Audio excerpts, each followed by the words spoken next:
Good evening. I'd like to call to order tonight's meeting of the ISD 191 Burnsville-Egan-Savage School Board.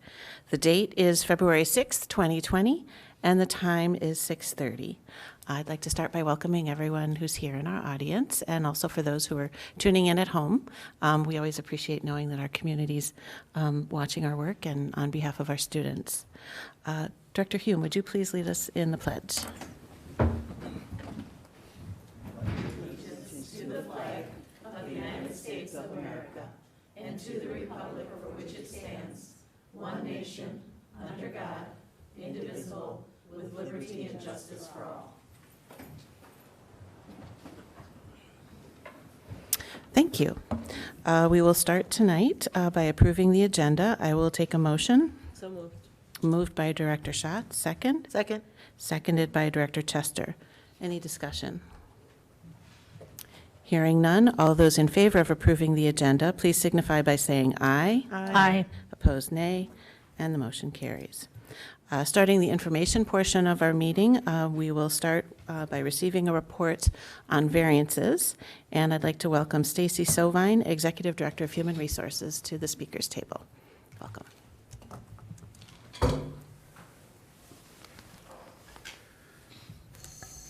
Good evening, Chair Alt, Dr. Battle, members of the board. The information that I'm bringing to you tonight is a little bit more detailed and logistic type of a process. Once we had our scenarios outlined, or reduced to only 2 scenarios, it became much easier from my viewpoint, from a staffing standpoint, to understand what those implications might mean for us. So I took the 2 scenarios that we had and started looking at how is this going to impact when we start looking at class sizes or with our ratios that we already have for elementary especially. And I'm only going to focus on elementary tonight. Middle school is a little bit easier because you have 1/3 of your population turning over each year. Okay, so elementary is much more difficult when you have 6th grade levels and with the amount of middle or elementary schools that we have. But the first thing that I did was I took the information that we have for each student and then created 6 different combinations of true-false questions. For example, the original enrollment equals the original home. So what that means is if Ed Neal was my home neighborhood, I was enrolled at Ed Neal, home enrollment, okay? So we looked at original enrollment, original home, original enrollment, scenario enrollment, original enrollment, scenario home, original home, so forth, so forth. And each of those were a true false. And that put all of our students into basically 6 primary categories. From there, then I get geeky. From there, then I ran 7 different pivot tables, okay?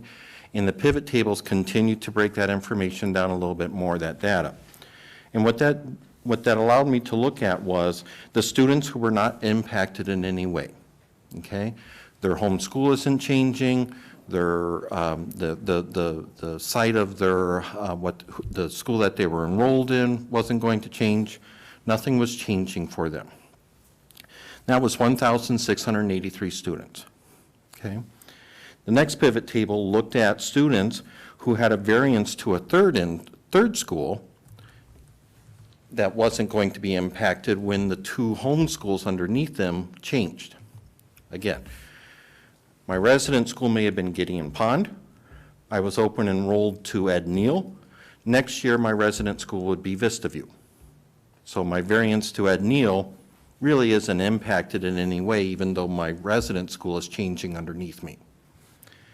And we had 61 students that were in that scenario, or in that pivot table.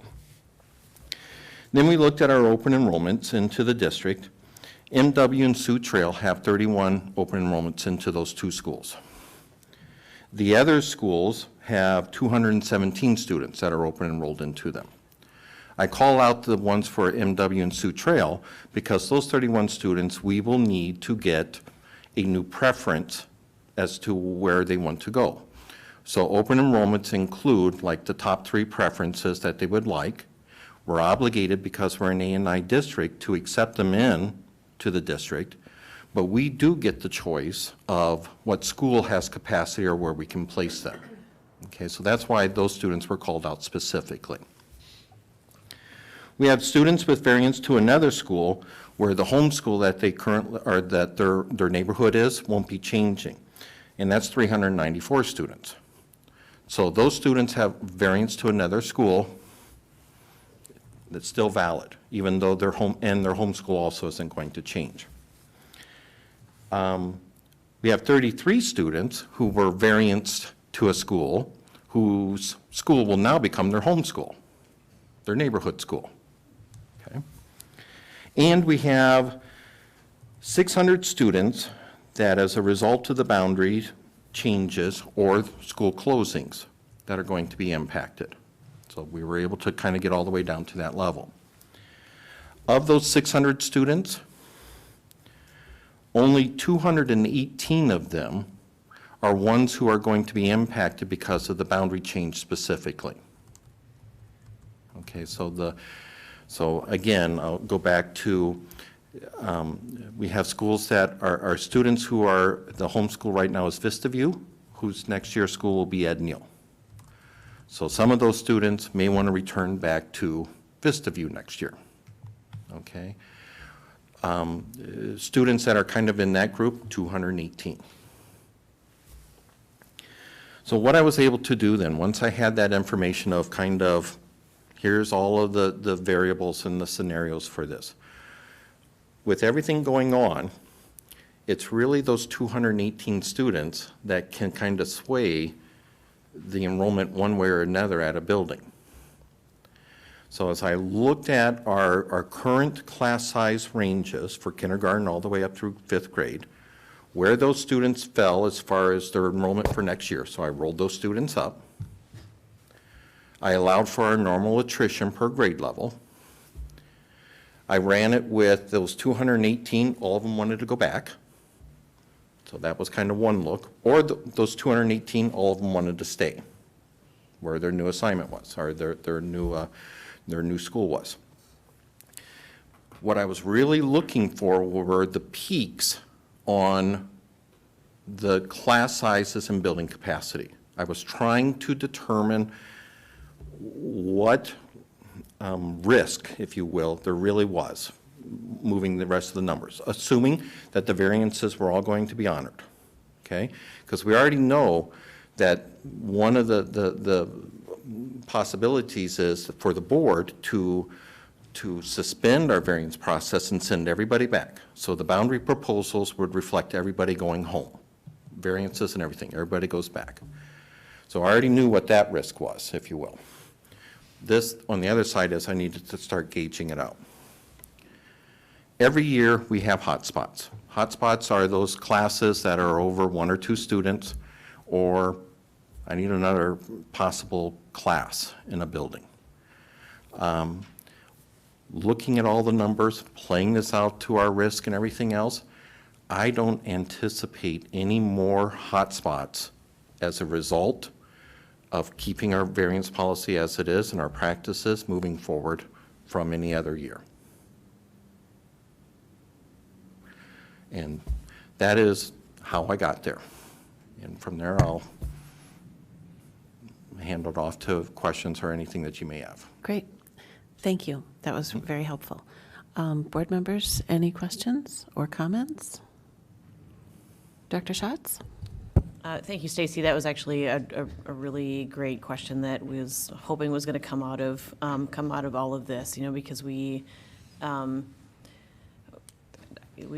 receiving a lot of feedback on the variance issue from the community, and it's critical for us to know what our best solution is, not only for students and families, but also the way that our commitment to our class sizes in our schools and things like that. So that's extremely helpful information. And so the only question I have, I guess, is was students open enrolling into the district? I had a lot of numbers there. I'm sorry, I may have glazed through that piece of it. If you referred to the students that open enrolled into the district. So we have 31 students Okay. 31 students at the time that this information was all pulled, which was in November for the boundary conversation. Okay, so information is only as good as the day in which it was ran, but it doesn't change a whole lot for the thing. 31 students that were at MW and Sioux Trail, and 217 at the other 8 elementaries. Thank you. Great, thank you. Any other questions or I just want Director to Hume? make sure that I'm understanding what you said. So based on what you said, it sounds like essentially keeping our variance policy in place for next year, it's going to kind of come out in the wash, that we're not going to have you're not anticipating major increases or decreases at specific schools as a result of the boundary changes? Is that what I'm understanding? It isn't going to be anything in which we won't be able to handle from a staffing or a building capacity piece. Now, I'm probably getting too far down the path here a little bit, and if I am, let me know, but it won't reflect your long-term goals that our boundaries are set up with. That will take some time to get there. Right. And I think one of the points that we will need to look at is those sites that created some racially isolated programming and what we're going to do with those going forward. Because if we allow that to continue, we'll be back where we were. And that would still be an issue at some schools. But it will take care of itself if we take care of that issue itself. Right. Thank you. Great, good question. Any other comments or questions? Dr. Battle, you had something to add? Yes, thank you, Chair Alt. Chair Alt and members of the board, based on Executive Director Sovine's work and constituent feedback, I would like to present the variance plan for 2020-21. First, please keep in mind these 2 principles that guide this plan. First, we know that inclusive, integrated schools result in the best outcomes for students. Second, do as little harm to students as possible, therefore avoid forcing students to change schools. So the plan I recommend going forward is to allow our variance policy 509.5 to operate as is, meaning all current variances would continue into next year. Students transitioning from elementary to middle school would have to apply for a variance if desired. We will also set the following priorities for new variance applications as follows. First, families who wish to remain at the neighborhood school they attended this year. For example, if your assigned homeschool changes from Hidden Valley to Harriet Bishop as part of the attendance boundary changes, but you want your children to continue at Hidden Valley. Next, siblings of enrolled students, children of staff working at that location, and the last priority is needs based on daycare location. When there are more applicants than spaces available, a lottery process would be used to decide which applications are approved, as is our current practice. This plan is based on the following rationale. Given the evaluation that our schools have the capacity needed, as just shared by Executive Director Sovine, this plan is feasible for next year. Prioritizing families that were displaced by the attendance boundary changes limits harm to students. We will still move forward toward more racially balanced schools over time, because we believe not everyone will choose to continue at their current school, so some change will happen immediately. And future students will not be given the same preference, so more balance will be achieved over time. The district can and should evaluate the results of this plan next fall after the school year has started. So in summary, what this means for our families. If you have a current variance and want to keep it, you don't need to do anything. If you want to request a new variance, regardless of the reason, you need to submit a variance request form. These are processed monthly following the priorities outlined above. If a lottery is used, those applicants who don't receive a spot can be put on a waiting list. Regarding open enrolled students into District 191, if your student attended M.W. Savage Elementary, Sioux Trail Elementary, or Metcalf, you will need to submit a new preference form to request a new school, except 8th graders who will be moving to Burnsville High School. If your student is going from elementary to middle school, you will need to submit a new preference form to request the middle school. If your student is staying at the same level, elementary or middle, and is not at a school that is closing, you do not need to do anything. Your student will continue at the same school. This information will be broadly communicated, and if families have questions, please contact our Enrollment Center at 952-707-4180, and I'll turn it over to Executive Director Sovine for some other additional information regarding next steps, such as when applications may be due. We are working on the forms online to have that posted as soon as possible. Also, we are working on the form for those folks who do want to take away the variance that they had at a building, if they want to stay at the potentially the school that they're now will now be attending. I'm sorry. We'll be able to take applications almost immediately after that's in place. We won't be able to start making decisions on those variances, though, probably until the first part of April. And the reason with that is we have to go through now with the changes of whichever boundary scenario you go with tonight, and start moving, doing the logistics behind the scenes in the system, so that when we're considering the variance request, we actually know how many students we have at that grade level at that building with real-time data to be able to make those decisions going forward. So once we have that next decision from you folks, we're going to start doing the work on the backside as quickly as we can, and we should be able to start doing lotteries early April. Great. It's going to be quite a process. All of it has been. Yes. Yes. I'm sure. Board members, are there questions or comments? Director Tester.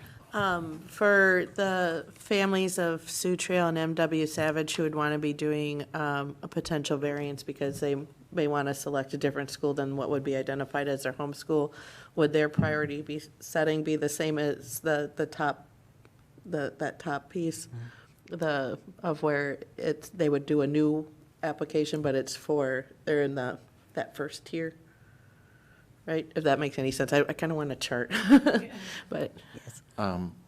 If I understand the question, if a family is attending Sioux Trail or MW as a resident student, Yep. and they are now going to be attending one of the, I believe it's potentially 4 or 5, I guess, on the two scenarios, 4 or 5 other elementaries, is the question whether those families would have a preference or be one of the priorities to request a variance to another site? Yeah. And where would they fall in terms of the ranking of the priorities of open variance? They're not listed as a priority, Right, but that wouldn't exclude them if we have space. right. I just didn't know if they were part of the top one before it went to siblings, family members of That's teachers. not you. That's not what we're hearing. I wasn't able to take that into consideration. Okay. I understand that outside of a handful of schools that we currently have, because of different programming that has attracted families there, per grade level, the number of students variancing in and out of buildings is fairly consistent and fairly comparable. I'm not anticipating a rush from one building or another to suddenly inflate nor would I be able to predict that. Yep. You know, I have to kind of assume that we're going to have that same type of movement within the district for families over time. Yeah, we'll have to monitor that. Okay. Any other questions? All right, thank you very much. All right, next, we will receive a report from Dr. Battle. Thank you, Board Chair Alt and members of the board. I just want to share a few announcements and reminders, both for board members and those in the audience or watching at home. First, nominations for the 2020 Community of Excellence Awards are due by Sunday, February 9th, which is this weekend. These annual awards recognize excellence among our District 191 staff in the areas of teaching, educational support, leadership, innovation, community engagement, and partnership. I know there are many deserving staff members out there, so please consider submitting a nomination. To submit a nomination, go to www.isd191.org/COE Awards, that's COEAWARDS, to learn more. Second, I want to let people know about some opportunities that are coming up to get to know our elementary and middle schools. Later this month, our elementary schools will be hosting kindergarten enrollment nights. I believe they are the class of 2033. These are events where parents can learn about their future kindergarten students' school and what services are available. Meet principals and teachers, tour the building, and complete the enrollment process.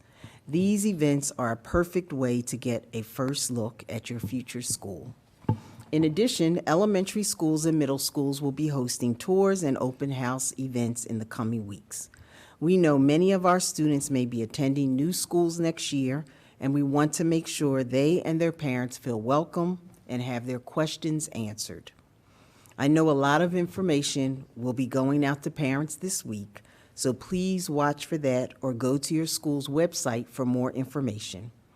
There's really no better way to get to know your schools than by visiting and talking to teachers, other parents, and students about their experiences. I encourage everyone to take advantage of these upcoming events. Thank you, and that's all I have for tonight. Thank you, Dr. Battle. Next, I'll open it up to board members who might have individual reports. I have. Director Hume. Yeah, I attended the Foundation 191 monthly meeting on Tuesday, February the 4th. Just a couple of updates from them. First, the annual Foundation 191 scholarship applications are now open for Burnsville High School class of 2020 students. They can apply through their Naviance account, and there are also some scholarships have additional forms, and the students can pick those forms up at the Burnsville High School Guidance Office. And the application deadline for those scholarships is on March the 3rd. The other update is that next Thursday evening, February 13th, is the annual Foundation 191 Gala. Tickets are still available and can be purchased at foundation191.org. Those are my two updates. Great, thank you. Anyone else? I just have a brief report. This is I Love to Read Month, and I've already had the great opportunity to read to Hidden Valley first graders, and oh my goodness, they are just such voracious readers and listeners, and we're just so pleased to have somebody reading to them who wasn't simply their teacher, and of course that's always a big deal to begin with anyway, that they made me pinky promise that I would come back. So we'll see if I can, and we'll definitely get back and make sure that that happens. All right. Next, we'll start with approving the consent agenda. Although board action is required, it is generally unnecessary to hold discussion on these items. In the event a board member wishes to discuss an item, that item will be moved for separate consideration. Is there anything that board members would like to separate? Hearing none, I will take a motion to approve the consent agenda. So moved. Moved by Director Courier, second. Second. Seconded by Director Hume. All those in favor of approving tonight's consent agenda, please signify by saying aye. Aye. Opposed, nay, and the motion carries. New business, our first item, we're being asked to approve the revised FY20 budget, and I would like to welcome Lisa Ryder, Executive Director of Business Services, to the speaker's table. Welcome, Lisa. Thank you. Chair Alt, Superintendent Battle, Directors, I am coming to you tonight with the revised budget for the current school year. We heard in a workshop environment at our last main meeting that this information as well, and had some dialogue around some of this, but for the public's purpose and for those listening from home, let's just run through these very quickly. We want to make sure that we are providing the information regarding our revised budget to the community, and also then looking for a recommendation of the board to approve this FY20 revised budget this evening. As we begin talking about school finances, there are some basic information that we want to cover, so the next few slides will cover, funding, restrictions, how we spend our money, and how enrollment plays into that, along with where are we at right now. So as you take a look at this slide, this is a summary of all of our funds that we keep track of. And this is reflective of a number of different areas. Much of our discussion that you'll hear tonight, as well as when we do talk about budget and budget adjustments, largely we talk about the general fund, which is the first line. However, we have our food nutrition services that are all under the food service fund. The second line, the third line is our community service, and so all of our community ed programming runs through that particular fund, and it's kept track of separately. Our capital projects include a little bit of the dollars that we had from bond sales from previous issuances for deferred maintenance, and there's still some also from the FY15, I should say February of 2015 referendum that our voters approved. And so those funds are just remaining there. You can see the dollar amounts and are being utilized for that which is eligible. The debt service fund keeps track of all of our principal and interest payments that we owe on any debt that has been taken in the last typically 20 years. We have had some refundings on that debt, which has helped to save dollars for our taxpayers and goes right back to them. Our trust and agency fund, you will see, is going to end with a zero balance this year because our trust and agency fund must be rolled into the general fund or eliminated. So we'll be working with our auditors to fine-tune and finalize those entries. And then we have our internal service fund, which is this is where we keep track of our health insurance and self-insured plan, dental self-insured plan, our severance fund, and what we call OPEB, or other post-employment benefits. And so that information is all tracked and monitored in the internal service fund. You can see here there are 4 columns. The first column being that which is audited June 30, 2019 balances. This is the revised budget for the revenues for each of these funds, the expenditures, with a projected ending fund balance then for June 30 of 2020. So what this slide is going to talk about, and a few others coming next, will be all around the general fund, that first line we just spoke of. The revenue and where does it come from? For us, this is very typical. From year to year, it doesn't shift a whole lot. You will see that it's in the 70% that we have that is coming from state aid. So in this case, in this particular example, you're seeing for this year's revised budget, it's 71%. Our amount that we receive from our local tax levy is usually less than 25%, and you can see it's 23% in this revised budget, with about 4% coming from federal funds and 2% coming from all other types of revenues.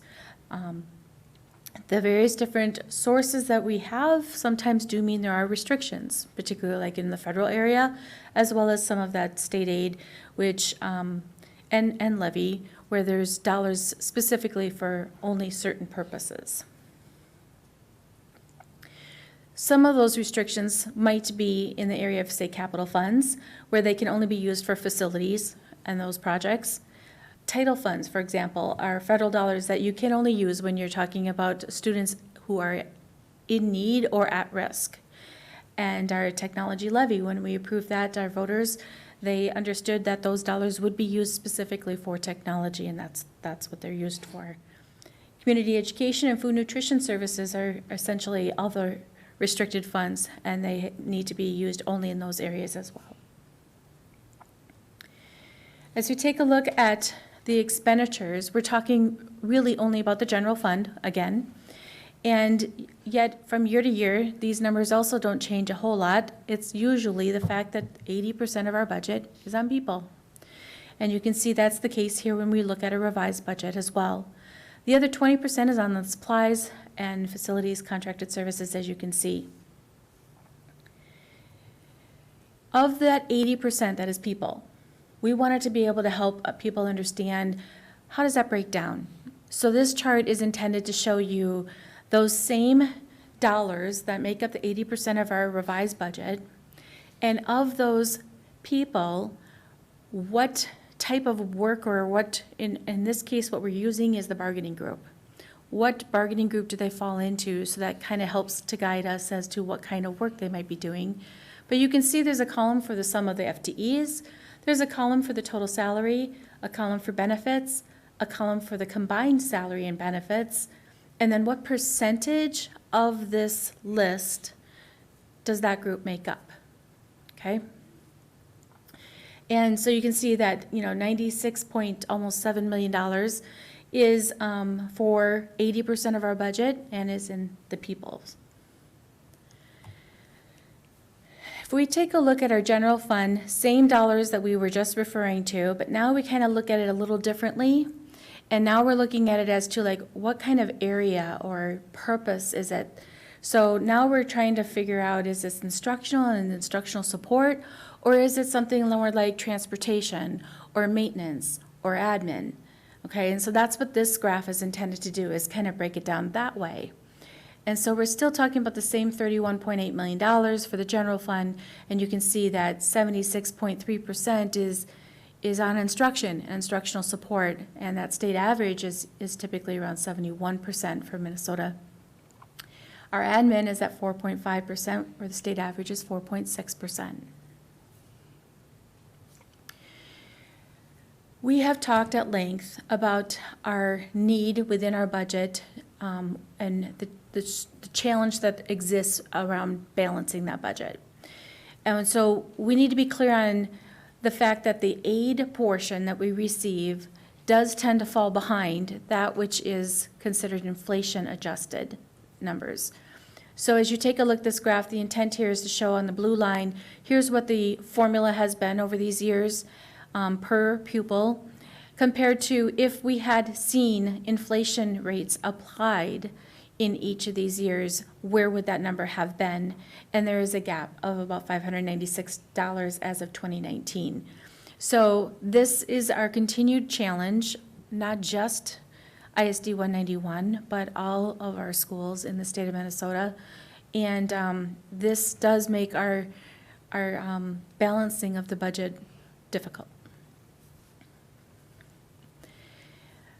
A part of the process of creating the revenue budget starts with enrollment, and most of our funding is provided on a per pupil basis. The fewer the students, the less of the money. And so, you know, we have challenges regarding balancing class sizes and things of that nature, but our current reality is, as we look at the number of dollars that are in the FY20 budget compared to the FY19 budget, we're looking at a $3.56 million less in revenue, because that is the equivalent of about 347 kids less in the pre-K through 12th grade. So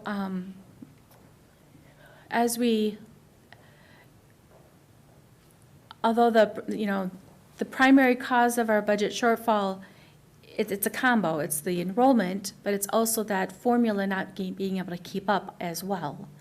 And one thing we haven't really spoken much about, but it is a current issue as well for us, is our special ed cross subsidy, which falls into this in the fact that that's the state and the federal aid that is not keeping up with regard to what it is that it takes to actually serve our students who have additional needs. So as you take a look at what does this look like when you pull everything together, that's what we then refer to as our current reality. And this slide is intended to kind of lay that out for us. We do have our actual amounts for 17 and 18, 19 as well that are in the light blue head columns, with the header being in light blue. That which is white is the revised budget time periods for both FY19 and FY20. And then that which is a little darker blue is the adopted budget for the current year. So this helps to just kind of give you some information about comparison purposes, the reason why that's there. The actual ones are audited numbers, and as you can see then for the revised budget, our beginning fund balance is going to start with that which we know is the audited numbers from the 18-19 school year. Our revenues in the proposed revised budget is $130.7 million, and our expenditures are the $131.8 million, with a net difference where we are still planning to spend down fund balance of $1,080,000 essentially. The total ending fund balance is around 14.2 mil, of which only 7.5 mil is actually available as unassigned fund balance and available for whatever needs we may have. So that's a bit concerning, as that is lower than what we had at the adopted budget time period and is showing at a projected percentage of 5.71. Board policy calls for 8%, so the recommendation before you this evening will require a waiver of that particular policy. There are other resources that have been provided within the document and available for people on the website. The first of which I want to just kind of pull up here. We'll see if it works. This is our revised budget showing with the columns for both the adopted as well as revised budget. And this is broken down then for each of the different budget units that we have. And our adopted budget book includes a narrative for each of the various different things, but you see a small description here for every one of the budget units, so anyone can read this and understand what that's essentially about. It does list the number of FTEs that we have identified for that particular budget area within the general fund. Again, this is all general fund for the revised budget. And the dollar amount that you see in the column for adopted is what the dollar amount was at that time, the revised budget column, and then there is a plus or minus column to show if there's a change from adopted to revised. I am going to scroll down just the very last page here of this particular document so that you can also see that it does lay out for you the grand sum totals of the general fund expenditures here along with the FTEs, so you can see that there is a reduction of FTEs of 6.97 FTEs from adopted to revised. Moving on back to the PowerPoint, the other slide that is also included in the PowerPoint slides, but also a separate document here, is the chart that we discussed earlier. Won't spend a lot of time on that anymore. And then I also do want to point out that we do have included as well links for people who are wondering, well, what are all these different groups and what do their contracts look like and what are the what we call matrices look like that kind of lay out like what a person is entitled to for pay. And so this list is all of the various different groups that you see listed, along with what page number of their particular contract that the link is taking you to actually shows you that grid. And some of them are, they all look different because they all have very different agreements. And so that's to be expected. All right. So with those resources then available, our next step is essentially the recommendation. If you don't mind, may I? Yes, please. The recommendation is that the Board of Education approves the 2019-2020 revised budget, providing revenues and expenditures in all funds as follows, waiving the 8% unassigned fund balance. I won't read the entire graph, but I will read the totals.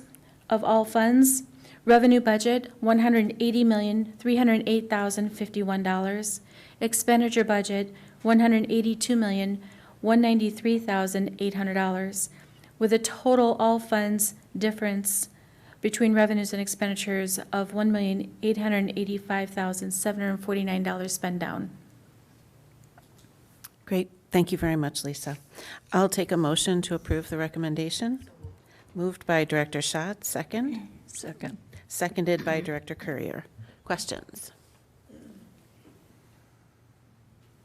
Well, we have spent quite a bit of time working through all of this information and talking about it, so it certainly is, the information isn't new to us. So thanks to everybody for continued conversation on this. With that, I will take all those in favor of approving the revised FY20 budget, please signify by saying aye. Aye. Opposed, nay. And the motion carries. Thank you, Lisa. Thank you. Next, we are being asked to approve attendance boundaries with Dr. Battle presenting. Dr. Battle. Chair Alt and members of the board. Tonight, I ask you to approve and adopt Scenario A as the new attendance boundaries for elementary schools, as well as the new middle school attendance boundaries as presented, effective beginning with the 2021 school year. Okay. With that, I will take a motion. So moved. Moved by Director Hume, second. Seconded by Director Chester. Comments or questions? Well, I think it's fair to point out that this option is the one that really impacted fewer families and divided existing school communities between fewer schools and thereby maintaining relationships. Yes, Chair Alt, it also met our goals and requirements. As we have shared in our community meetings, it creates better racial and economic equity among our schools. It meets the state mandate that the district not create racially isolated schools. It addresses capacity issues at all elementary schools, and it allows the district to operate much more efficiently so resources can be focused on student program and services. Great. Any other comments or questions? I think largely the community responded with this being an option that they were favorable for, too. Mm-hmm. Yes. Yes, and included in the board book, you will see the photos of all the community feedback. And so I do want to thank our community for sharing their perspective on both of the scenarios presented for attendance boundaries. And yes, Scenario A was the preferred choice. And also thanking the design team. I know there was a lot of time and effort and a lot of thoughtfulness put into the process and making sure that we all were working with as much information as we could and that the community voice was heard. With that, those in favor of approving Dr. Battle's recommendation, please signify by saying aye. Aye. Opposed, nay. And one comment before we move to the next agenda item is just calling out the fact that these, the change is with attendance boundaries is obviously now in place. Variances continue to be a conversation. Families can rest assured that for next year, what we have in place, the guidelines that Dr. Battle has established, those will be what Dr. Battle and her team will be using.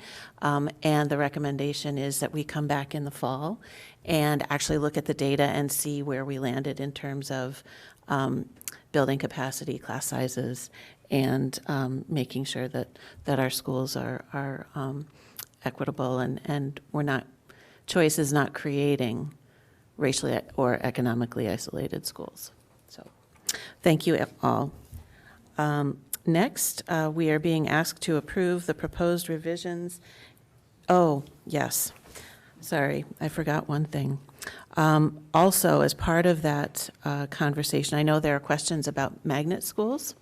And just to let the the community know that we will be having a conversation at our next board meeting, February 20th, to talk about reclassifying pathway schools and middle schools. So please stay tuned and join us for that conversation.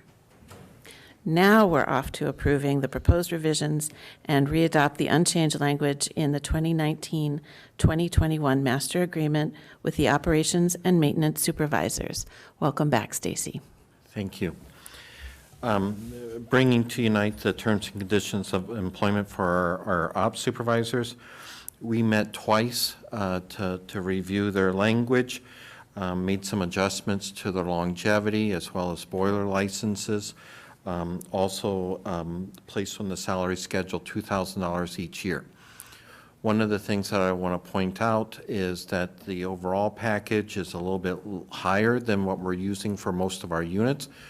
But as I mentioned at our last meeting, when we went through our pay equity report, we're starting to see some gaps. And this is one of the groups that we needed to make an adjustment with, because their banding compared to other groups of the same banding, they were falling behind. So we needed to make an adjustment to that to kind of level that back out again. So I had to make that adjustment with the recommendation that we're bringing before you tonight. So again, the recommendation is that the Board of Education approve the proposed revisions and readopt the unchanged language in the 2019-2021 master agreement with the operations and maintenance supervisors. Thank you. I'll take a motion. So moved. Moved by Director Courier, second. Seconded by Director Schatz. Questions? I have one. So might one expect then that the next equity report would be slightly different with this? I have a couple of other units I need to address. Ways that can impact the report is through the addition of longevity steps for some groups that don't currently have them. That kind of sets them out. It looks like they're maxing out versus when you have longevity, it kind of plays with the formula a little bit. One of the other groups I'm going to have to address is looking at the number of steps. The last negotiations, we actually added steps to their salary schedule. And when you have a group that is primarily women in the pay equity piece, the more steps it takes to get to the top salary actually works against you. So for a settlement purposes, we were able to come to an agreement, but it had tails. So I'm going to have to try to shrink that schedule back down again, and that will go a long ways as well in helping us with our pay equity report. Great. Thank you very much. All right. Those in favor of approving this recommendation, please signify by saying aye. Aye. Opposed, nay. And the motion carries. Thank you, Stacy. We will be adjourning to a closed session as permitted by Minnesota Statute 13D.03 to discuss ISD 191's labor negotiation strategy. I'll take a motion to adjourn. So moved. Moved by Director Hume, second. Seconded by Director Chester. All those in favor signify by saying aye. Aye. And we are adjourned. Let's take